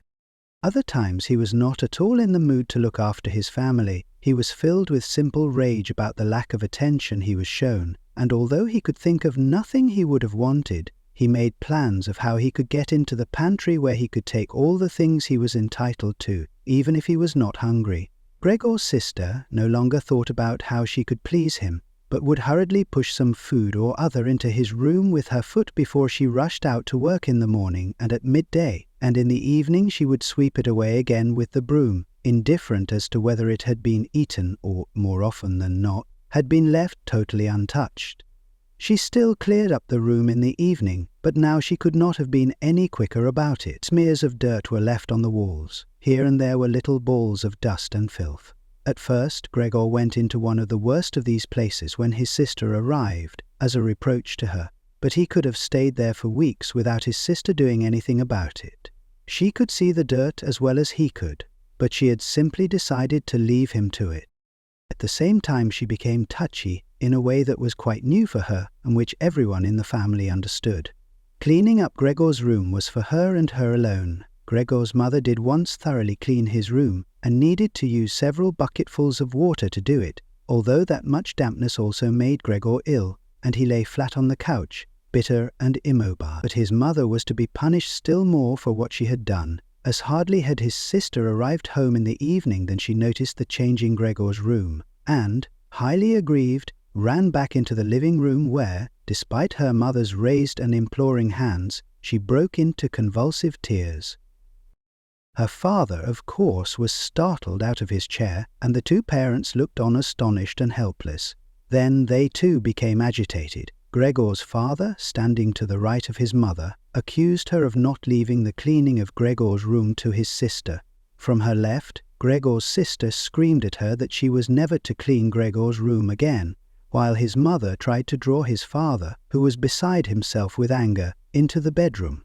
His sister, quaking with tears, thumped on the table with her small fists, and Gregor hissed in anger that no one had even thought of closing the door to save him the sight of this and all its noise. Gregor's sister was exhausted from going out to work, and looking after Gregor, as she had done before, was even more work for her, but even so his mother ought certainly not to have taken her place. Gregor, on the other hand, ought not to be neglected. Now, though, the charwoman was here. This elderly widow, with a robust bone structure that made her able to withstand the hardest of things in her long life, wasn't really repelled by Gregor just by chance one day. Rather than any real curiosity, she opened the door to Gregor's room and found herself face to face with him. He was taken totally by surprise. No one was chasing him, but he began to rush to and fro while she just stood there in amazement with her hands crossed in front of her. From then on she never failed to open the door slightly every evening and morning and look briefly in on him. At first, she would call to him, as she did so with words that she probably considered friendly, such as, "Come on then, you old dung beetle," or "Look at the old dung beetle there." Gregor never responded to being spoken to in that way, but just remained where he was, without moving, as if the door had never even been opened. If only they had told this charwoman to clean up his room every day instead of letting her disturb him for no reason whenever she felt like it. One day, early in the morning while a heavy rain struck the window panes, perhaps indicating that spring was coming, she began to speak to him in that way, once again. Gregor was so resentful of it that he started to move toward her. He was slow and infirm, but it was like a kind of attack. Instead of being afraid, the chairwoman just lifted up one of the chairs from near the door and stood there with her mouth open, clearly intending not to close her mouth until the chair in her hand had been slammed down into Gregor's back. "Aren't you coming any closer then?" she asked, when Gregor turned round again, and she calmly put the chair back in the corner. Gregor had almost entirely stopped eating. Only if he happened to find himself next to the food that had been prepared for him, he might take some of it into his mouth to play with it. leave it there a few hours and then, more often than not, spit it out again. At first he thought it was distress at the state of his room that stopped him eating, but he had soon got used to the changes made there. They had got into the habit of putting things into this room that they had no room for anywhere else, and there were now many such things, as one of the rooms in the flat had been rented out to 3 gentlemen. These earnest gentlemen, all 3 of them had full beards, as Gregor learned peering through the crack in the door one day, were painfully insistent on things being tidy. This meant not only in their own room, but, since they had taken a room in this establishment, in the entire flat, and especially in the kitchen. Unnecessary clutter was something they could not tolerate, especially if it was dirty. They had, moreover, brought most of their own furnishings and equipment with them. For this reason, many things had become superfluous which, although they could not be sold, the family did not wish to discard. All these things found their way into Gregor's room. The dustbins from the kitchen found their way in there too. The charwoman was always in a hurry, and anything she couldn't use for the time being she would just chuck in there. He, fortunately, would usually see no more than the object and the hand that held it. The woman most likely meant to fetch the things back out again when she had time and the opportunity, or to throw everything out in one go, but what actually happened was that they were left where they landed when they had first been thrown, unless Gregor made his way through the junk and moved it somewhere else.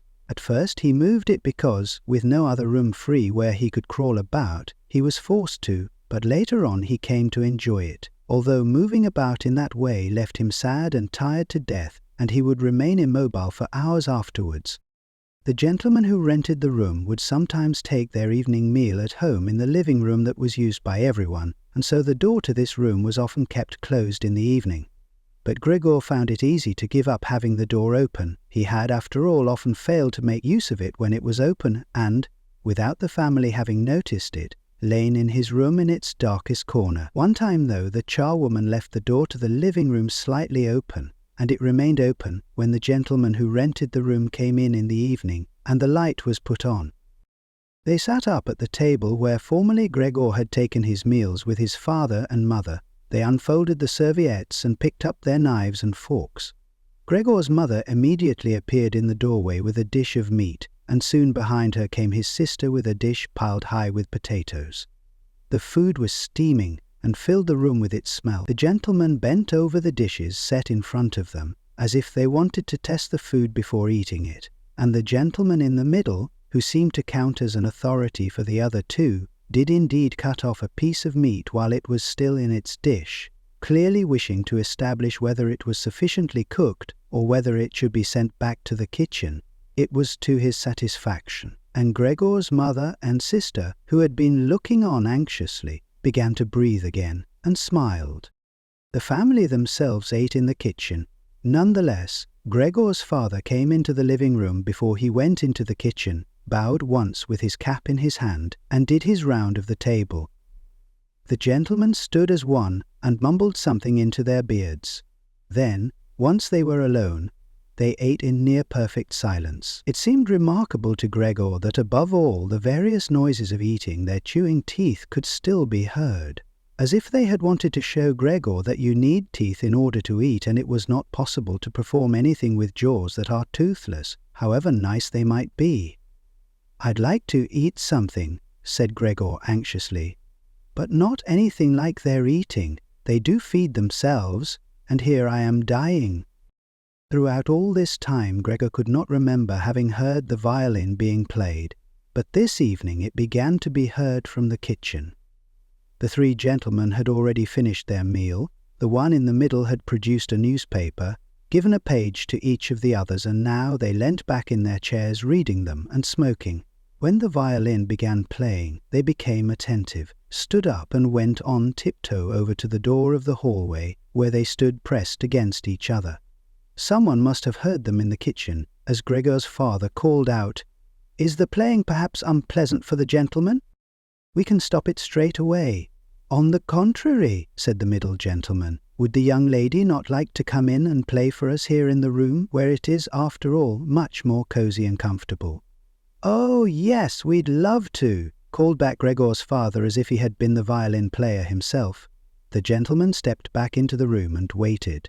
Gregor's father soon appeared with the music stand, his mother with the music, and his sister with the violin. She calmly prepared everything for her to begin playing.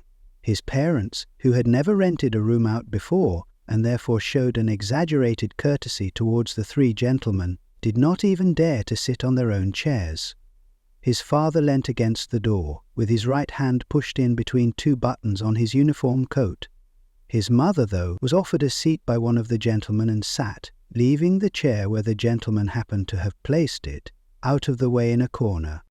His sister began to play. Father and mother paid close attention, one on each side, to the movements of her hands. Drawn in by the playing, Gregor had dared to come forward a little, and already had his head in the living room. Before he had taken great pride in how considerate he was, but now it hardly occurred to him that he had become so thoughtless about the others. What's more, there was now all the more reason to keep himself hidden, as he was covered in the dust that lay everywhere in his room, and flew up at the slightest movement. He carried threads, hairs, and remains of food about on his back and sides. He was much too indifferent to everything now to lay on his back and wipe himself on the carpet like he had used to do several times a day, and despite this condition, he was not too shy to move forward a little onto the immaculate floor of the living room.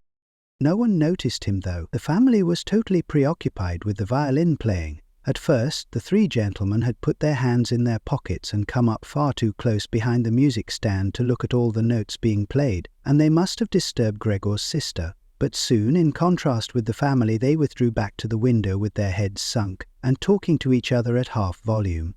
And they stayed by the window while Gregor's father observed them anxiously. It really now seemed very obvious that they had expected to hear some beautiful or entertaining violin playing, but had been disappointed.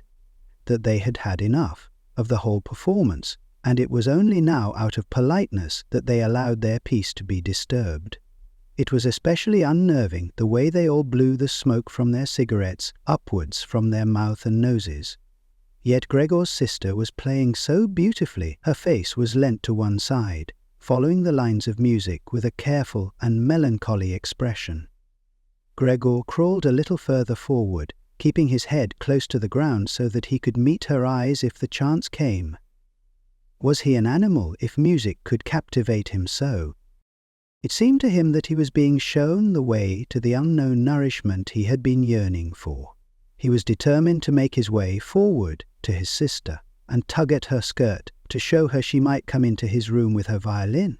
As no one appreciated her playing here as much as he would, he never wanted to let her out of his room, not while he lived anyway. His shocking appearance should for once be of some use to him. He wanted to be at every door of his room at once, to hiss and spit at the attackers. His sister should not be forced to stay with him, though, but stay of her own free will. She would sit beside him on the couch, with her ear bent down to him while he told her how he had always intended to send her to the conservatory, how he would have told everyone about it last Christmas. Had Christmas really come and gone already? If this misfortune hadn't got in the way and refused to let anyone dissuade him from it. On hearing all this, his sister would break out in tears of emotion, and Gregor would climb up to her shoulder and kiss her neck, which, since she had been going out to work, she had kept free without any necklace or collar. "Mr. Samsa," shouted the middle gentleman to Gregor's father, pointing, without wasting any more words, with his forefinger at Gregor as he slowly moved forward. The violin went silent. The middle of the three gentlemen first smiled at his two friends, shaking his head, and then looked back at Gregor. His father seemed to think it more important to calm the three gentlemen before driving Gregor out, even though they were not at all upset, and seemed to think Gregor was more entertaining than the violin playing had been. He rushed up to them with his arms spread out and attempted to drive them back into their room, at the same time as trying to block their view of Gregor with his body. Now they did become a little annoyed, and it was not clear whether it was his father's behavior that annoyed them, or the dawning realization that they had had a neighbor like Gregor in the next room without knowing it. They asked Gregor's father for explanations, raised their arms like he had, tugged excitedly at their beards and moved back towards their room only very slowly. Meanwhile, Gregor's sister had overcome the despair she had fallen into when her playing was suddenly interrupted. She had let her hands drop and let violin and bow hang limply for a while, but continued to look at the music as if still playing. But then she suddenly pulled herself together, laid the instrument on her mother's lap, who still sat laboriously struggling for breath where she was, and ran into the next room, which, under pressure from her father, the three gentlemen were more quickly moving toward. Under his sister's experienced hand, the pillows and covers on the beds flew up and were put into order, and she had already finished making the beds and slipped out again before the three gentlemen had reached the room. Gregor's father seemed so obsessed with what he was doing that he forgot all the respect he owed to his tenants. He urged them and pressed them until, when he was already at the door of the room, the middle of the three gentlemen shouted like thunder and stamped his foot, and thereby brought Gregor's father to a halt.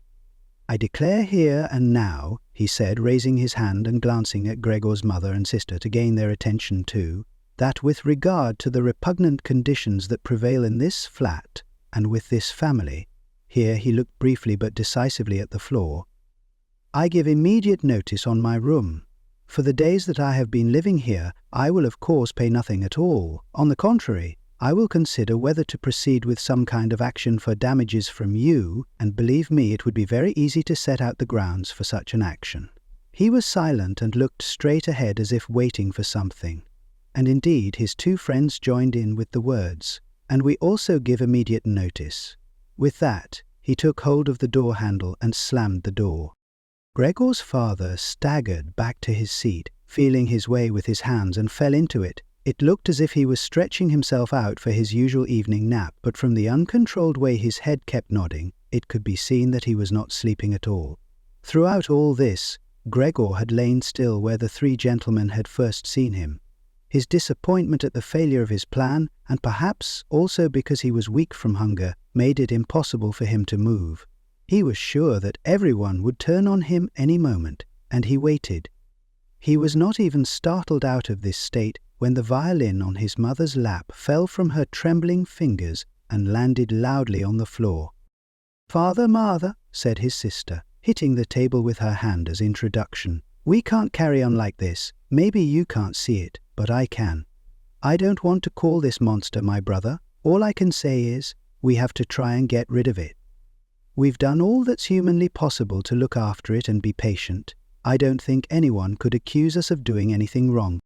"She's absolutely right," said Gregor's father to himself. His mother, who still had not had time to catch her breath, began to cough dully, her hand held out in front of her, and a deranged expression in her eyes. Gregor's sister rushed to his mother and put her hand on her forehead. Her words seemed to give Gregor's father some more definite ideas.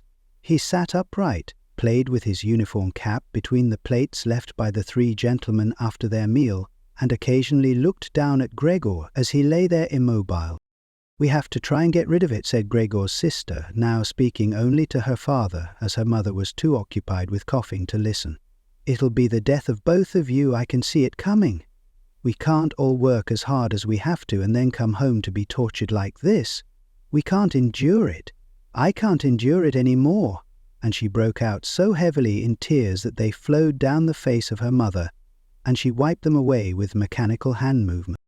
"My child," said her father with sympathy and obvious understanding, "what are we to do?" His sister just shrugged her shoulders as a sign of the helplessness and tears that had taken hold of her, displacing her earlier certainty. "If he could just understand us," said his father, almost as a question. His sister shook her hand vigorously through her tears, as a sign that of that there was no question. "If he could just understand us," repeated Gregor's father, closing his eyes in acceptance of his sister's certainty that that was quite impossible, "then perhaps we could come to some kind of arrangement with him. But as it is—" "It's got to go," shouted his sister. "That's the only way, father. You've got to get rid of the idea that that's Gregor. We've only harmed ourselves by believing it for so long. How can that be Gregor? If it were Gregor, he would have seen long ago that it's not possible for human beings to live with an animal like that, and he would have gone of his own free will. We wouldn't have a brother any more then." that we could carry on with our lives and remember him with respect. As it is, this animal is persecuting us. It's driven out our tenants. It obviously wants to take over the whole flat and force us to sleep on the streets. Father? Look, just look, she suddenly screamed. He's starting again. In her alarm, which was totally beyond Gregor's comprehension, his sister even abandoned his mother as she pushed herself vigorously out of her chair, as if more willing to sacrifice her own mother than stay anywhere near Gregor. She rushed over to behind her father, who had become excited merely because she was, and stood up, half raising his hands in front of Gregor's sister as if to protect her. But Gregor had had no intention of frightening anyone, least of all his sister. All he had done was begin to turn round so that he could go back into his room, although that was in itself quite startling, as his pain-racked condition meant that turning round required a great deal of effort, and he was using his head to help himself do it, repeatedly raising it and striking it against the floor. He stopped and looked round. They seemed to have realized his good intention and had only been alarmed briefly. Now they all looked at him in unhappy silence. His mother lay in her chair with her legs stretched out and pressed against each other, her eyes nearly closed with exhaustion. His sister sat next to his father with her arms around his neck. Maybe now they'll let me turn round, thought Gregor, and went back to work. He could not help panting loudly with the effort, and had sometimes to stop and take a rest.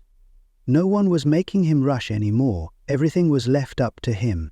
As soon as he had finally finished turning round, he began to move straight ahead. He was amazed at the great distance that separated him from his room, and could not understand how he had covered that distance in his weak state a little while before, and almost without noticing it. He concentrated on crawling as fast as he could, and hardly noticed that there was not a word, not any cry, from his family to distract him. He did not turn his head until he had reached the doorway. He did not turn it all the way round, as he felt his neck becoming stiff, but it was none the less enough to see that nothing behind him had changed. Only his sister had stood up.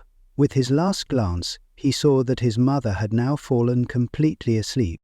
He was hardly inside his room before the door was hurriedly shut, bolted and locked. The sudden noise behind Gregor so startled him that his little legs collapsed under him. It was his sister who had been in so much of a rush. She had been standing there waiting, and sprung forward lightly. Gregor had not heard her coming at all, and as she turned the key in the lock, she said loudly to her parents, "At last."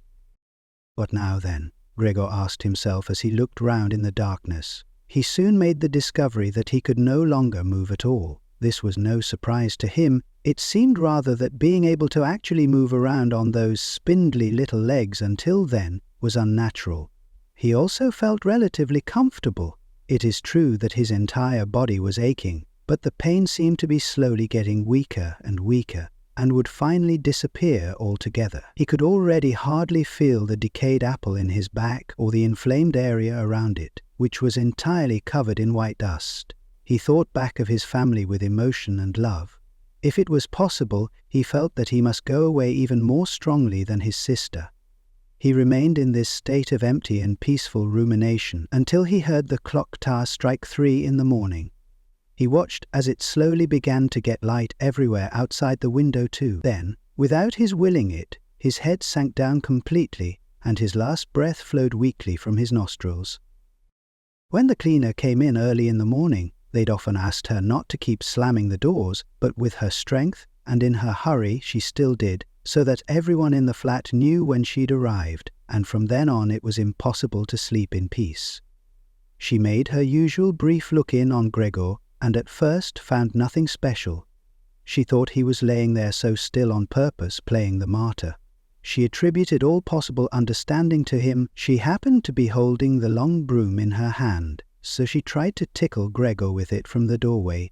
When she had no success with that, she tried to make a nuisance of herself and poked at him a little, and only when she found she could shove him across the floor, with no resistance at all, did she start to pay attention. She soon realized what had really happened, opened her eyes wide, whistled to herself, but did not waste time to yank open the bedroom doors and shout loudly into the darkness of the bedrooms, "Come and Ava, look at this! It's dead, just lying there, stone dead." Mr. and Mrs. Samsa sat upright there in their marriage bed and had to make an effort to get over the shock caused by the cleaner before they could grasp what she was saying. But then, each from his own side, they hurried out of bed. Mr. Samsa threw the blanket over his shoulders. Mrs. Samsa just came out in her nightdress. And that is how they went into Gregor's room. On the way they opened the door to the living room, where Greta had been sleeping since the three gentlemen had moved in. She was fully dressed, as if she had never been asleep, and the paleness of her face seemed to confirm this. "Dead?" asked Mrs. Samsa, looking at the charwoman inquiringly, even though she could have checked for herself and could have known it even without checking. "That's what I said," replied the cleaner, and to prove it she gave Gregor's body another shove with the broom, sending it sideways across the floor. Mrs. Samsa made a movement as if she wanted to hold back the broom, but did not complete it. "Now then," said Mr. Samsa, "let's give thanks to God for that." He crossed himself, and the three women followed his example. Greta, who had not taken her eyes from the corpse, said, "Just look how thin he was. He didn't eat anything for so long. The food came out again just the same as when it went in." Greta's body was indeed completely dried up and flat. They had not seen it until then, but now he was not lifted up on his little legs, nor did he do anything to make them look away. "Greta, come with us in here for a little while," said Mrs. Samsa with a pained smile, and Greta followed her parents into the bedroom, but not without looking back at the body. The cleaner shut the door and opened the window wide. Although it was still early in the morning, the fresh air had something of warmth mixed in with it. It was already the end of March, after all. The three gentlemen stepped out of their room and looked round in amazement for their breakfasts. They had been forgotten about. "Where is our breakfast?" the middle gentleman asked the cleaner irritably. She just put her finger on her lips and made a quick and silent sign to the men that they might like to come into Gregor's room. They did so, and stood around Gregor's corpse with their hands in the pockets of their well-worn coats. It was now quite light in the room. Then the door of the bedroom opened and Mr. Samsa appeared in his uniform with his wife on one arm and his daughter on the other. All of them had been crying a little. Greta now and then pressed her face against her father's arm. "Leave my home now," said Mr. Samsa, indicating the door and without letting the women from him. "What do you mean?" asked the middle of the three gentlemen, somewhat disconcerted, and he smiled sweetly. The other two held their hands behind their backs and continually rubbed them together in gleeful anticipation of a loud quarrel, which could only end in their favour. "I mean just what I said," answered Mr. Samsa, and, with his two companions, went in a straight line towards the man. At first he stood there still, looking at the ground as if the contents of his head were rearranging themselves into new positions. "All right, we'll go then," he said, and looked up at Mr. Samsa, as if he had been suddenly overcome with humility and wanted permission again from Mr. Samsa for his decision. Mr. Samsa merely opened his eyes wide and briefly nodded to him several times. At that, and without delay, the man actually did take long strides into the front hallway. His two friends had stopped rubbing their hands some time before and had been listening to what was being said. Now they jumped off after their friend as if taken with a sudden fear that Mr. Samsa might go into the hallway in front of them and break the connection with their leader. Once there, all three took their hats from the stand, took their sticks from the holder, bowed without a word and left the premises.